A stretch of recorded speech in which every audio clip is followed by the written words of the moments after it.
Allohim bizni bu dunyoga keltirib, tunlari bedor bo'lib parvarish qilgan, og'ir kunlarimizda suyanch bo'lgan aziz ota-onamizni o'zing cheksiz rahmatingga olgin. Ularning har bir ko'z yoshlari, har bir duolari va biz uchun qilgan har bir sabrlariga ajr ehsonlaringni behisob qilgin.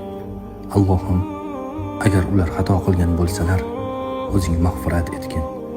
Agar savob ishlari bo'lsa, tarozilarini og'ir qilgin. Qabrlarini keng va nurli qilgin. U yerni jannat bog'laridan bir bog'ga aylantirgin. Ularni qabr azobidan, yolg'izlik va qo'rquvdan o'zing panohingda asragin. Allohim, ularning nomai a'mollarini o'ng tomonidan beriladigan bandalaringdan qilgin. Arshi a'lo soyasida soyalanuvchi, jannatingning eng oliy darajalaridan maskan topuvchi bandalaringdan qilgin. Bizni esa ota-onamizga sodiq, duo va savoblar yetib boradigan farzandlardan qilgin.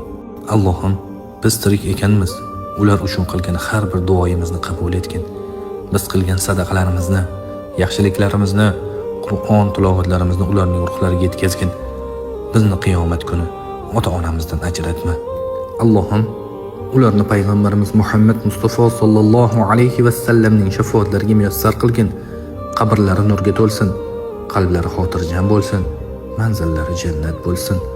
Sening rahmatingdan umid uzmagan holda, o'zingning roziligingga erishgan holda senga qaytgan bandalaringdan qilgin.